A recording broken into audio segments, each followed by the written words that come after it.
Bismillahirrahmanirrahim. Qala al-musannifu rahimahumullahu ta'ala wa nafa'ahumullahu ta'ala wa nafa'ana bihi wa bi'ulumihi wa asrarihi wa anwarihi fid dharaini amin. Al-aziz al-alim adada kulli harfin kudiba wa yuktabu abadal abidina wa dahrad dahirin. Walau qara'ta lamun maca sira al ilma ing ilmu mi'ata sanatin ing dalem mangsa 100 taun. Wa jama'ta lan ngumpulake sira alfa kitabin ing 1000 kitab. La takunu mongko ora ana sira ana iku musta'idan wong kang cawis-cawis li rahmatillahi maring rahmate Gusti Allah Ta'ala illa bil amali angin kejaba ngamal. Wa an lan sak temene kelakuan laisa ora ana iku lil insani keduwe menungso apa illama angin kejaba perkara sa'a kang nglakoni sapa insan.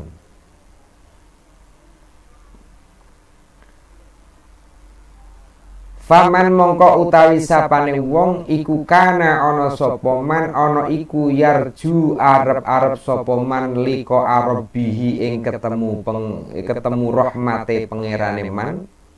Ya falyamal mongko becik ngamal sapa man amalan ing suwijine amal sholihan kang bagus.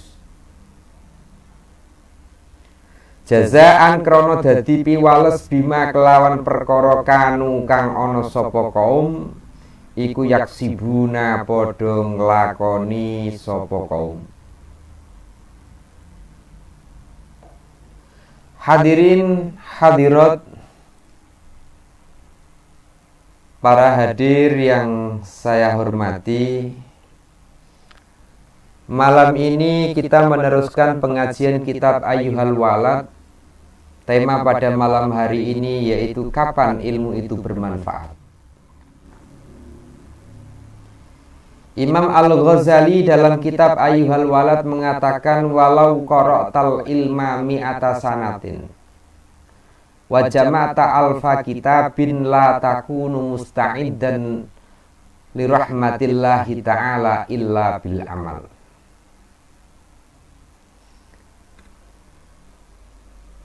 Andai saja kita membaca ilmu dalam waktu yang rentang lama, di sini digambarkan 100 tahun. Membaca ilmu itu ada kalanya dengan cara ngaji, ada zaman sekarang ada caranya dengan melihat melalui sambungan internet, yaitu melalui sosial media atau sosmed. Itu bagian dari cara mencari ilmu, cara membaca ilmu. Dan hari ini kita membaca ilmu itu sangat-sangatlah mudah karena banyak medianya. Lalu kemudian wajamata alfa kitabin, yang dimaksud mengumpulkan kitab itu ada kalanya dengan cara menulis, mengarang, atau menghafalkan, atau riset, hasil penelitian, sehingga kita itu mengetahui banyak bidang keilmuan. Nah, itu semua kalau hasil belajar kita ini tidak kita siapkan untuk meraih atau untuk mendapatkan rahmatnya Allah, maka hal itu akan sia-sia.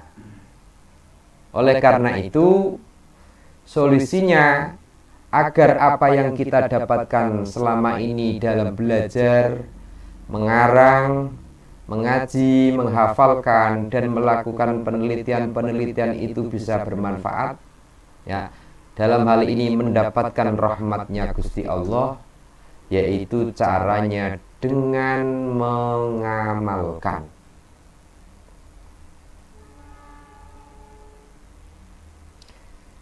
Nah, di balik pengamalan sebuah ilmu itu akan berujung sebuah kebahagiaan seperti yang diterangkan dalam kitab Syarah Ayyuhal Walad itu. Barang siapa yang belajar lalu diamalkan, maka ia akan mendapatkan rahmatnya Allah berikut dengan surganya. Ini gambarannya seperti itu. Lalu kemudian wa anna laisa lil insani illa ma sa'a. Di sini setiap manusia itu tergantung apa yang ia lakukan. Kalau kita menebar benih-benih kebaikan, maka buahnya insya Allah sebuah kebaikan. Kalau kita menebar benih-benih keburukan, kita suatu saat juga akan mengunduh keburukan tersebut. Oleh karena itu, sudah sepantasnya kita ini berdoa, Allahumma inni a'udzubika min ilmin la yanfa' wa qalbin la yasha' wa amalin la yurfa'. Doa ini sebagai sebuah perisai bagi kita agar kita ini jangan sampai tidak mempunyai ilmu, jangan sampai kita ini mempunyai ilmu yang tidak bermanfaat, lalu kita berdoa tidak bisa khusyuk. Yang terakhir, kita beramal tapi tidak diterima oleh Allah Subhanahu wa ta'ala. Oleh karena itu, kita kembali pada dawuhnya Allah, manusia itu akan memanen apa yang ia tanam.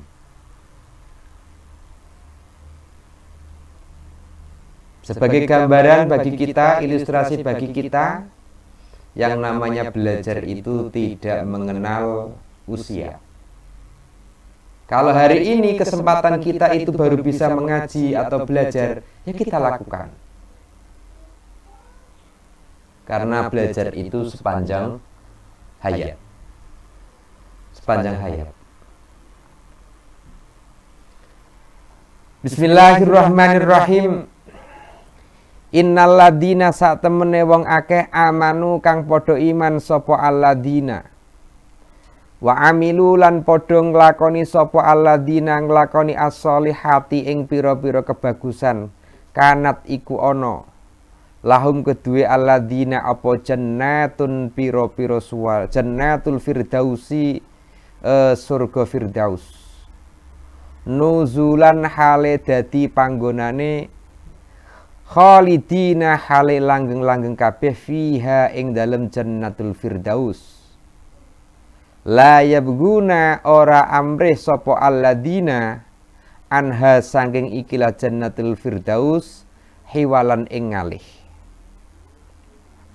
Allah Subhanahu wa ta'ala berfirman dalam Al-Qur'an, ini surat Al-Kahfi. Surat Al-Kahfi disambung dengan ya wa anna lil insani illa ma sa'a, itu surat An-Najm. Terus innal ladina amilu wa amilus solihati, ini surat Al-Kahfi ini. Di sini menjadi sebuah gambaran bahwasanya orang-orang yang beriman yaitu adalah orang-orang yang melakukan amal salih. Di mana orang yang beriman tersebut nantinya orang-orang yang beriman dan melakukan amal kebaikan itu atau amal salih itu, maka surga Firdaus sebagai tempat tinggal abadinya. Berarti ini kita ini kalau bisa mengamalkan amalan-amal yang baik, ini seakan-akan kalau melihat makna secara letterlek, ya, kecuali pandangannya mufassir gitu ya. Ini kita seakan-akan mengapling surga Firdaus itu diperuntukkan bagi orang-orang yang beriman dan melakukan amal soleh. Makanya dalam menafsirkan Al-Quran itu hendaknya bagi kita jangan sembarangan. Ketika memaknai Al-Quran itu setelah membaca ayat, sebaiknya memang ada kata-kata wallahu a'lam bimuradih, baru diterangkan makna dari ayat tersebut. Karena kita tidak tahu makna yang sebenarnya apa yang dikehendaki oleh Allah Subhanahu wa ta'ala. Makanya kita mengatakan setelah membaca ayat lalu memaknai begitu, wallahu a'lam bimuradih, artinya seperti ini, seperti ini. Ini sebagai gambaran bagi kita agar berhati-hati ketika memaknai Al-Quran. Nah, inilah etika kita, bahwasanya ilmu kita itu bermanfaat, akhirnya berkembang pada pola pikir kita. Mana saatnya kita ini melakukan, mana saatnya ini kita tidak melakukan, mana saatnya ini kita harus memang memakai etika, begitu, sehingga tahu inilah faktor pengendapan dari ilmu yang bermanfaat itu macam-macam.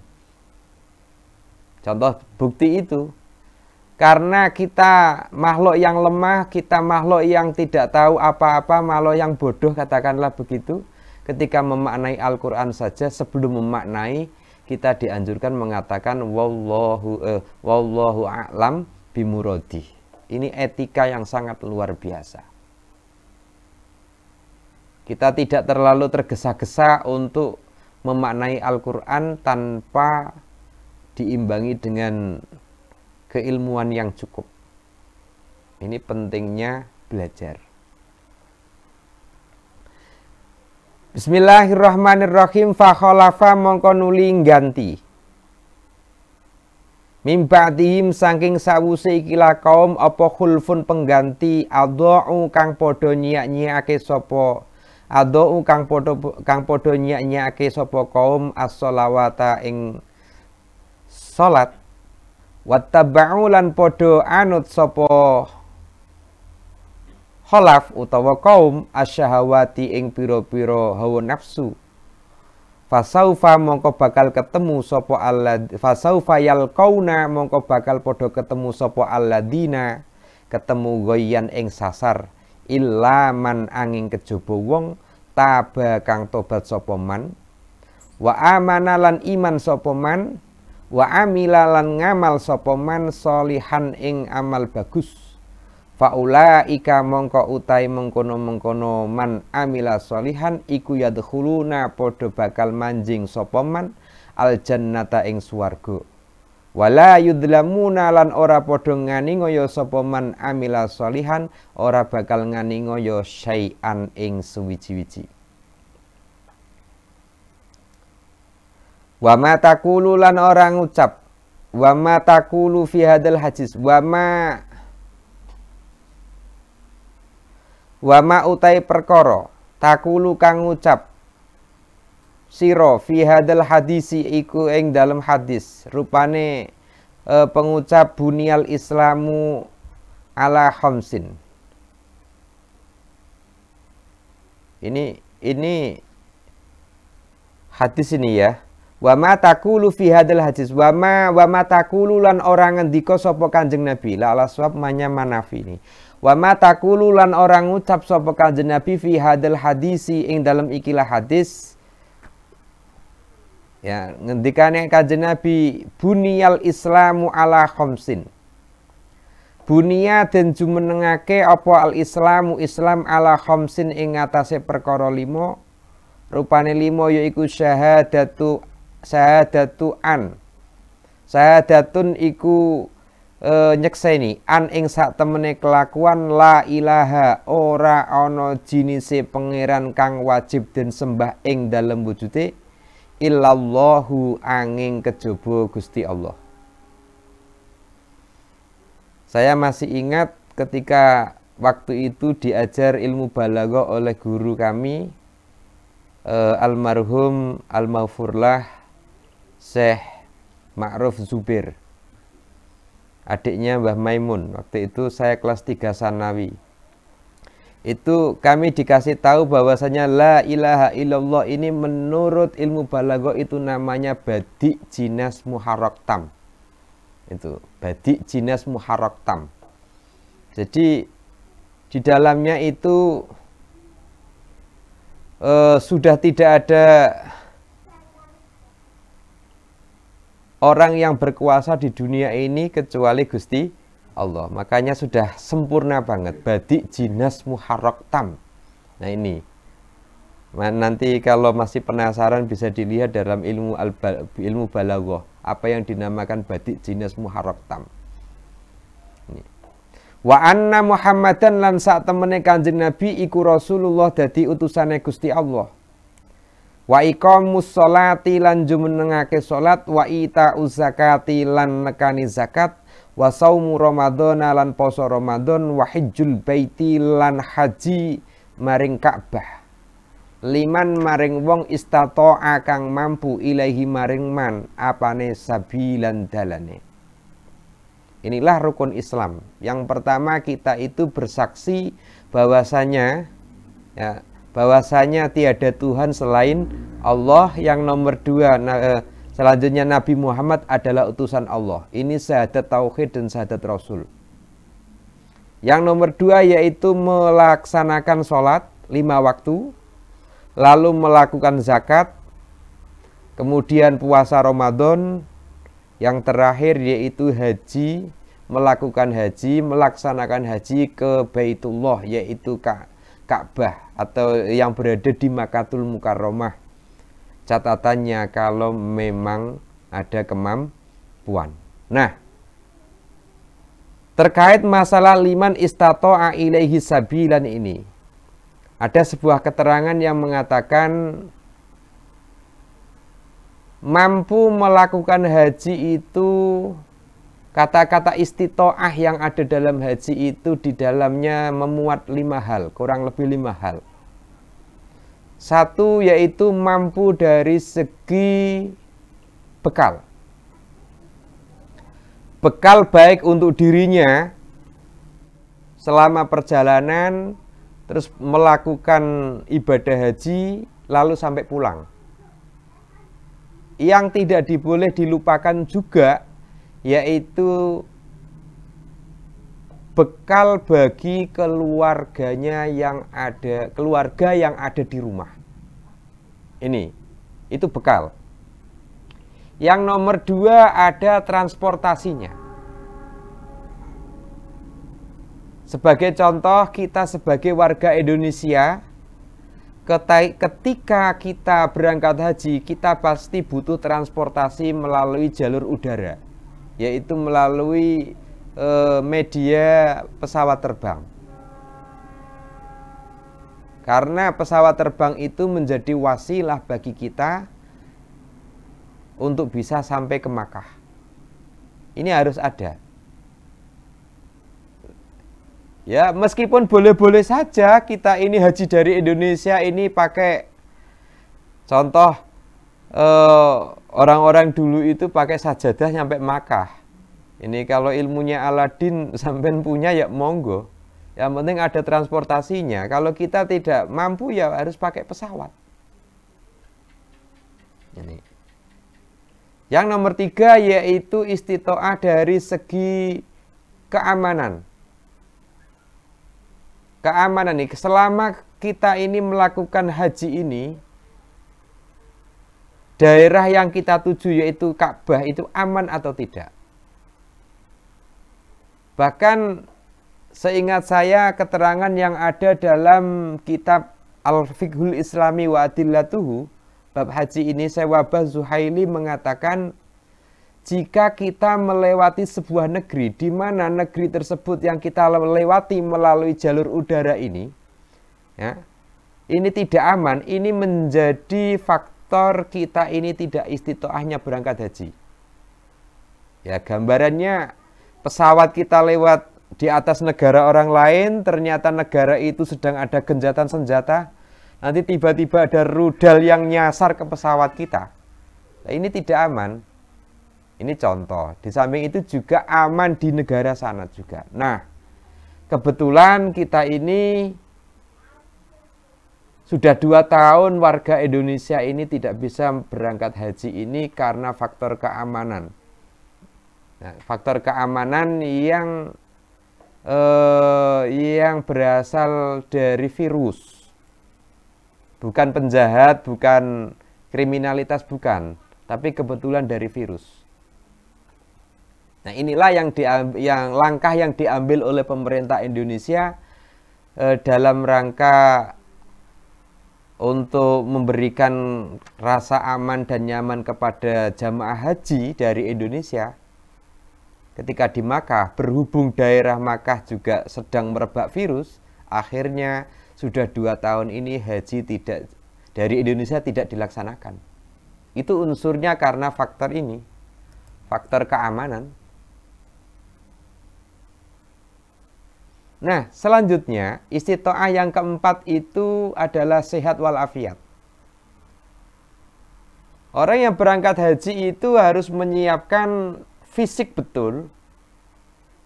Makanya otoritas dokter itu dalam menentukan seseorang sehat dan tidaknya ini harus diakui. Kalau dokter memvonis orang ini tidak boleh berangkat karena mengidap penyakit ini, ya kita hormati. Karena yang berhak membicarakan tentang urusan kesehatan ya medis. Meskipun dalam pelaksanaan haji itu banyak orang yang sakit. Tapi kalau biasanya di Indonesia ini kok mempunyai sakit yang permanen, yang tidak bisa diberangkatkan itu pasti tidak diperbolehkan. Kecuali dalam proses haji di sana ia sakit. Itu sudah persoalan di sana.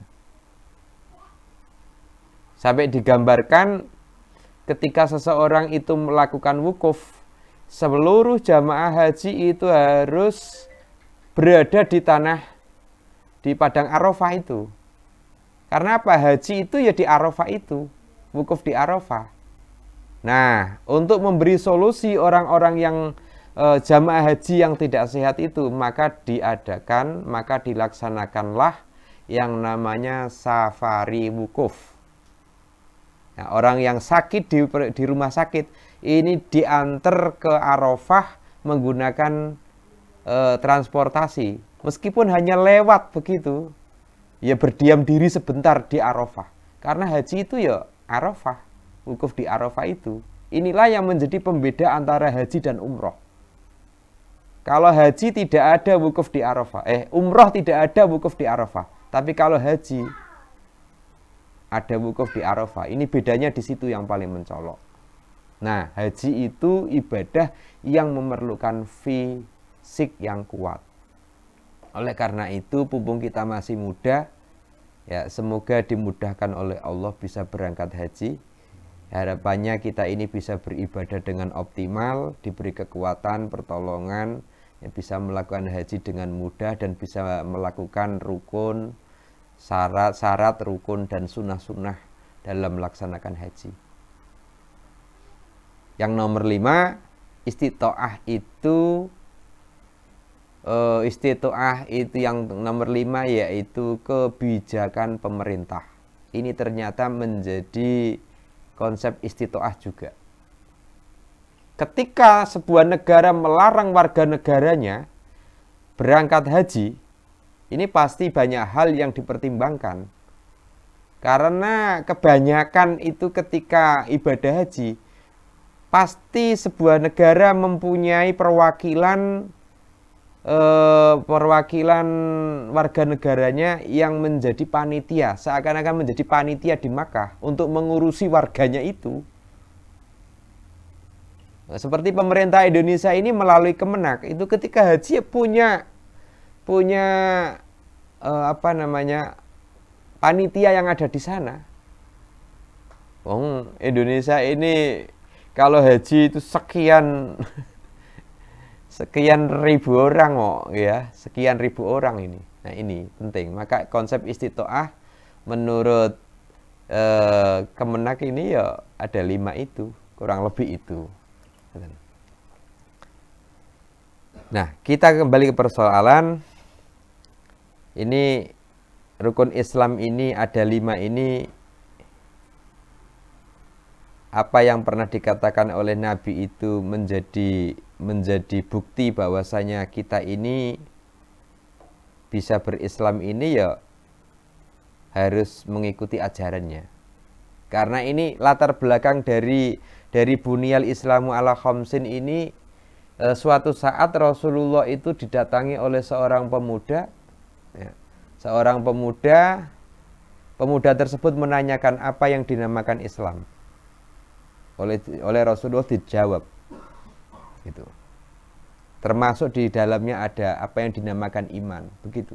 Nah, setelah pemuda itu pergi, lalu para sahabat menanyakan, wahai Rasul, siapakah orang tadi yang bertanya kepada panjenengan?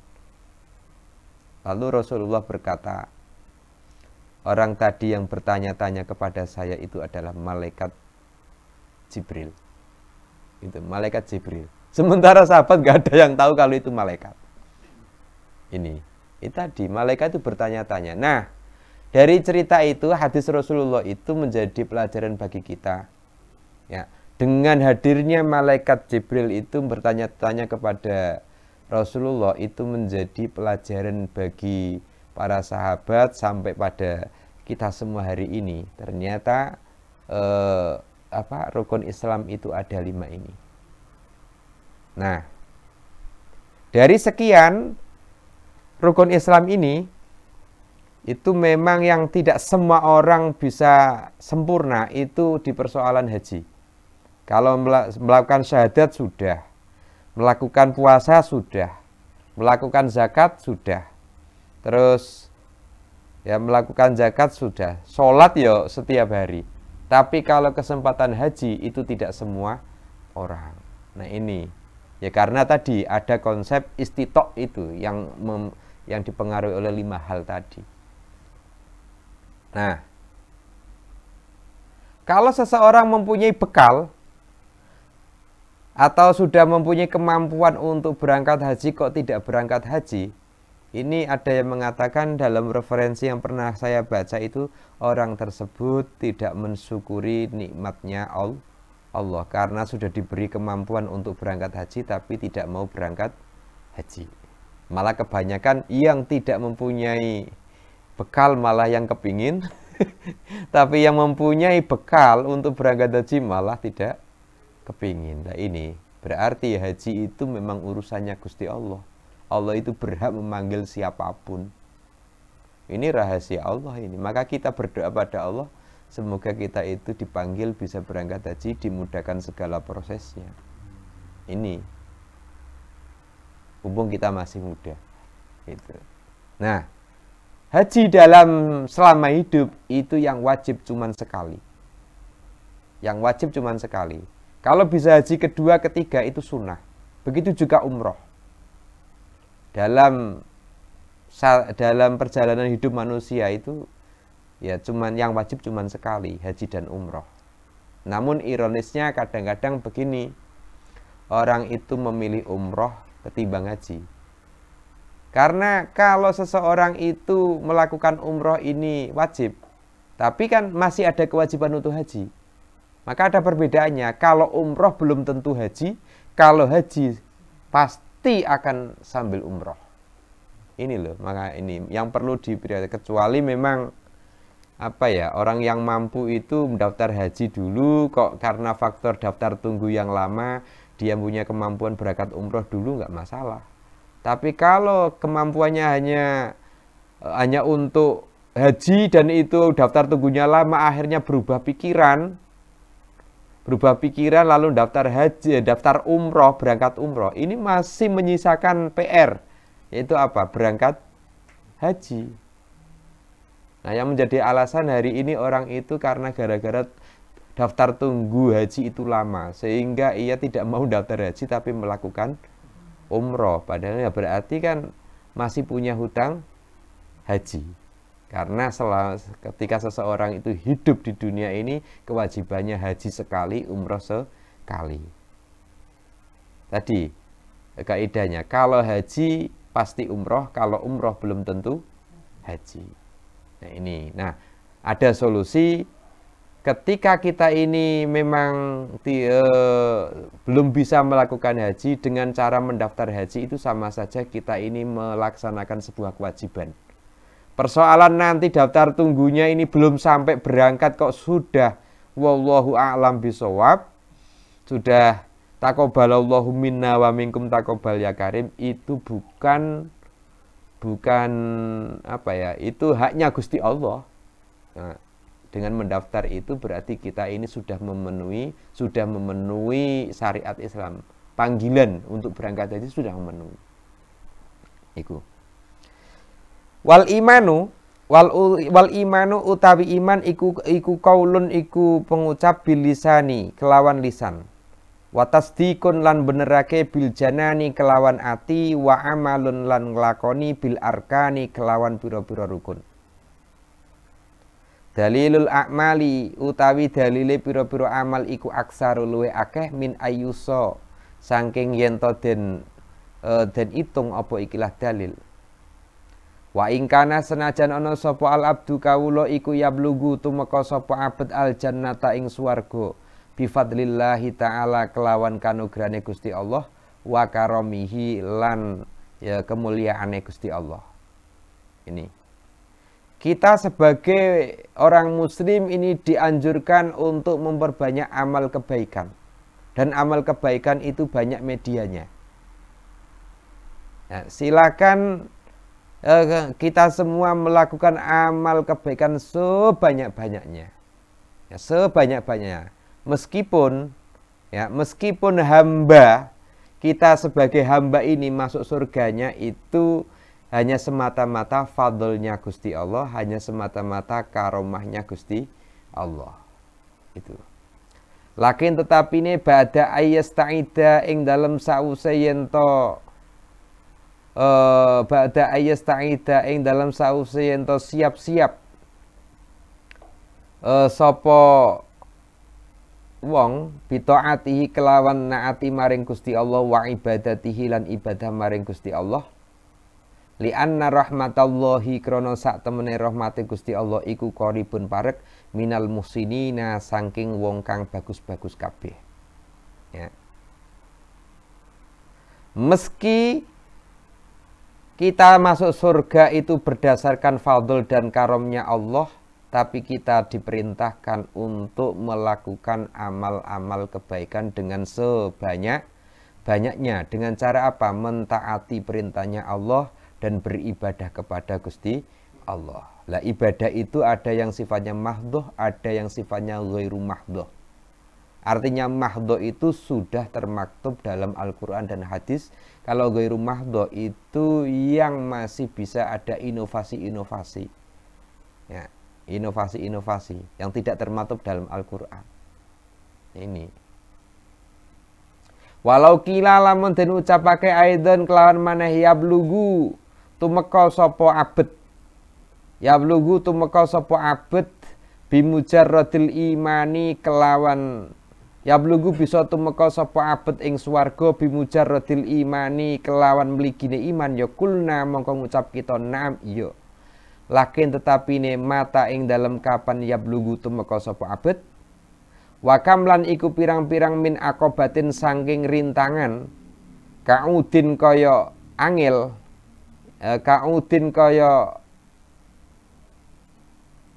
angel yak tau kang nempuh sapa abet hu ing ikilah akobah ila ayyasila maring yen to tumeka sapa abet ing swarga. Dikatakan bahwasanya apakah abet itu dengan imannya ia bisa masuk surga? Maka dijawab iya, Akan tetapi sampainya seseorang ke surga itu pasti ada rintangannya. Nah, kita ini yang menjalaninya maka harus berusaha semaksimal mungkin untuk melewati rintangan-rintangan tersebut agar kita bisa sampai pada tujuan, yaitu berupa surga. Maka hidup ini pasti banyak rintangannya. Kalau nggak ada rintangannya, ya sudah mati saja. Hidup ini pasti ada masalah. Selama manusia itu hidup pasti ada masalah. Oleh karena itu kita itu tidak terusah terlalu galau-galau. Pasti ada masalah. Ya. Ya, kalau nggak pengen masalah ya meninggal saja. Rampung masalahnya. Gitu. Tapi ingat, kita harus berusaha semaksimal mungkin melewati rintangan-rintangan dalam melakukan amal kebaikan agar nantinya kita ini bisa sampai pada tujuan kita, yaitu surga. Begitu. Meskipun dalam tanda kutip di atas surga dan neraka itu urusannya Gusti Allah, karena pada dasarnya beramal soleh itu mengikuti atau mentaati perintah-perintahnya Gusti Allah. Sampai-sampai Rasulullah itu mengatakan, ya Allah, kami memohon kepadamu agar diberi sebuah dispensasi atau sebuah mukjizat, di mana dengan mukjizat itu saya bisa menyelamatkan umatku. Jadi Rasulullah itu wakilah tidak mau masuk surga selama umatnya itu belum masuk surga. Ini bentuk perhatian Rasulullah terhadap umatnya. Sampai-sampai ketika beliau menjelang wafat itu, apa yang dikatakan oleh Rasulullah itu yaitu kalimat ummati, ummati, ummati. Ini menjadi bentuk perhatiannya Rasulullah terhadap umat-umatnya yang seperti kita ini. Ibadah ya mung-mungan, ngamal ya ora duwe. Ya toh, nah kita ini sangat butuh dengan syafaatnya Rasul. Ya semoga saja kita ini diakui oleh umatnya Rasul gitu, sehingga kita besok ini akan mendapatkan itu. Kita butuh pertolongan. Sampai-sampai sumpahnya Rasulullah kalau tidak salah begini, saya tidak akan memberi syafaat kepada umat lain sebelum umatku itu mendapatkan syafaat itu. Ini kan kita harus bangga ini jadi umat Muhammad ini, yang modelnya seperti kita ini. Ya imannya itu yazidu wa yanqusu. Esok tobat, sore kumat. Nah itu ini makanya kita harus bersyukur ini jadi umat Nabi Muhammad ini. Ya mungkin beliau tahu ini umatnya itu sok beling-beling seperti kita ini gitu. Makanya beliau ini menyisakan satu mukjizat yang diperuntukkan bagi umatnya, itu namanya syafaatul udma. Ini. Fa'awwalu tilkal aqobati utawi kawitane mengkono-mengkono rintangan iku uqbatul imani, rintangan iman. Wa innahu lan sak temene abet hal yuslimu ana toh pasrah sapa abet min sulbil imani saking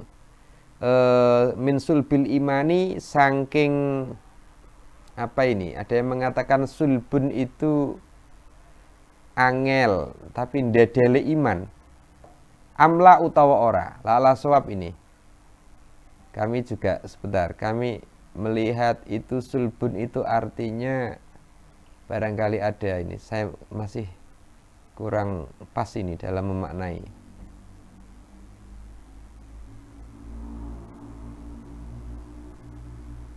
Minas sulbi ini dalam sarahnya itu artinya amlam yuslimu siyama inda du'fil akli min syiddati sakaratil maut waqad istada asyaitonu badilan jami'a wus'ihi bi anwa'il haili wa talbisi.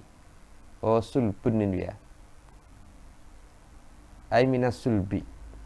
Ini memang rintangan kita ini, karena rintangan kita ini dalam mengarungi kehidupan sembari beramal baik ini setan yang bermain sih masalahnya. Setan yang bermain. Rintangan kita itu godaan-godaan setan itu yang menawarkan sesuatu yang membuat kita ini tergila-gila. Itu yang akhirnya kita ini lupa tujuan awalnya gitu. Tujuan awalnya, Masya Allah ini. Makanya hari ini kita itu harus bersama-sama dalam melakukan sesuatu itu agar terasa enteng. Kalau sendirian ini memang berat melakukan amal baik itu. Ya. Kalau maksiat enteng, tapi melakukan amal baik sendirian beratnya Masya Allah. Maka kita harus saling bersatu dalam melakukan amal kebaikan itu. Biar apa? Biar kita semangat gitu. Biar kita semangat. Kalau sendirian, Masya Allah. Coba kalau kita bayangkan, kalau kita membaca Al-Quran, itu sejam itu terasa kayak sehari semalam, saking beratnya. Tapi kalau kita ini melakukan hal yang, ya mohon maaf, katakanlah maksiat, sejam itu kayaknya baru sekian menit gitu. Nah ini menjadi bukti bahwa rintangan ini tiada lain adalah gangguan dari setan. Ya, gangguan dari setan itu. Makanya kita sering-sering dianjurkan untuk memohon perisai atau memohon kita berdoa agar kita ini tidak diganggu oleh setan. Maka dalam sholat itu, sebelum kita melakukan sholat itu dianjurkan membaca Qul a'udzu birabbin nas, malikin nas, ilahin nas, min syarril waswasil khannas, alladzi yuwaswisu fi sudurin nas, minal jinnati wan. Nah, anehnya kita wis mau sholat dibaca itu. Tapi ketika kita sholat Allahu Akbar sampai salam, berapa persen kita ini, hatinya kita itu bisa khudur? Loh, iya toh? Padahal kita sudah baca itu loh. Nah, Masya Allah, kalau kita ini tidak diberi syafaatnya oleh Rasulullah, wah, nasib kita besok itu tidak bisa dibayangkan. Itu. Maka sekali lagi kita harus bersyukur menjadi umat Nabi Muhammad. Oleh karena itu kita rajin-rajin membaca sholawat. Paling tidak itu, baca sholawat minimal ya sehari semalam 5 kali dalam sholat fardu. Dalam sholat fardu itu. Bismillahirrahmanirrahim. Wa idza wasala lan nalikane tumeka sapa abet hal yakunu ana sapa abet iku khaiban iku wong kang tuna muflisan tur melarat saking amal. Apakah kita ini sebagai hamba ini menikmati menjadi orang yang tidak mempunyai amal baik, atau sebaliknya? Ya. Atau sebaliknya. Wa qala lang dika sapa Al Hasanul Basri, Syekh Hasan Al Basri, ngendikane yaqulu dawuh sapa Allah taala li ibadihi maring kawulane Gusti Allah yaumal kiamati ing dalam dina kiamat, udkhulu padha mlebu sira kabeh ya ibadihi kawula ingsun al jannata ing swarga birahmati kelawan rahmat ingsun, wastaqsimu lan padha mbagya sira kabeh ing jannah bi a'malikum kelawan pira-pira amal ira kabeh. Nah, ini menjadi sesuatu yang membahagiakan bagi kita. Ceritanya, dawuhnya Syekh Hasan Al Basri, ya, Allah berfirman kepada hambanya besok di hari kiamat, wahai hambaku, masuklah ke surga dengan rahmatku dan silahkan berbagi hotel surga itu sesuai dengan amalmu masing-masing. Maka gambarannya orang yang beriman dan beramal solih, maka ia sebagai tempatnya itu berada di Jannatul Firdaus. Begitu juga keterangan-keterangan lain. Ada yang mengatakan begini, barang siapa yang memanfaatkan waktu antara waktu maghrib sampai isya dengan melakukan sholat sunnah setelah ba'diyah itu, sholat sunnah mutlak 6 rakaat, jadi 2 rakaat salam, 2 rakaat salam, begitu, maka sababiyah sholat sunnah itu orang tersebut itu diampuni. Sababiyah ibadahnya sholat 6 rakaat itu sebanding dengan ibadahnya 12 tahun. Terus dalam keterangan lain juga, barang siapa yang melakukan sholat sunnah 12 rakaat antara maghrib sampai waktu isya, itu Allah menjanjikan kepada orang tersebut besok di surga akan dibuatkan sebuah villa bagi orang-orang yang melakukan seperti itu. Ini apa ya? Sebetulnya kita ini yang melakukan sebuah kebaikan itu memang kadang-kadang perlu dipancing. Kayak seperti anak kecil itu kudu diiming-imingi seperti itu ya. Itu seringnya begitu. Nah, ya bisa kita ya begini, artinya dengan segala kekurangan kita, mari kita terus berusaha dan berusaha dan berusaha untuk melakukan amal-amal kebaikan. Paling tidak kita besok dalam hisabnya itu ya minimal ya kebaikan kita itu tertulis dengan banyak, sehingga meskipun kita masuk surga ya harapannya masih berakhir masuk meskipun kita masuk neraka, tapi harapan terakhirnya setelah itu bisa masuk surga, begitu. Jadi nek makom kita ya kayaknya masuk neraka dulu deh, gitu baru surga. Nggak bisa langsung pakai bypass langsung ke surga, kayaknya abot itu. Tiket kita itu nggak mencukupi gitu ya. Tiket kita itu nggak mencukupi, langsung surga itu nggak bisa. Paling-paling tiket kita itu ekonomi kok, ke surga itu kok, bukan VIP kok ya. Melihat dari amal kita ini ya gitu ya. Paling tidak ya beginilah kalimat yang paling mudah. Meskipun tiket kita ekonomi, yang penting kita sampai tujuan gitu ya. Yang penting kita sampai tujuan. Persoalan di tengah jalan dari rintangan ya wajar gitu. Yang penting sampai tujuan. Jangan sampai kita tidak sampai tujuan itu loh. Gitu. Demikian yang dapat kami sampaikan. Semoga sedikit pelajaran dari kitab Ayyuhal Walad ini bisa menambah semangat kita untuk selalu menebarkan benih-benih amal kesalehan. Semoga niat baik kita diberi pertolongan oleh Allah, kita semua diberi kekuatan, kesabaran dalam melakukan amal salih seperti firman Allah yang ada dalam kitab ini, yaitu apa? Orang yang beriman dan melakukan amal-amal kesalehan itu tiada lain tempat tinggalnya besok berada di Jannatul Firdaus. Demikian, kurang lebihnya minta maaf bila banyak tutur kata kami yang tidak menyenangkan, bila tutur kata kami banyak kekhilafan dan kesalahan. Kami akhiri, wallahu a'lam bishawab, wallahul muwaffiq ila aqwamit thoriq. Wassalamualaikum warahmatullahi wabarakatuh.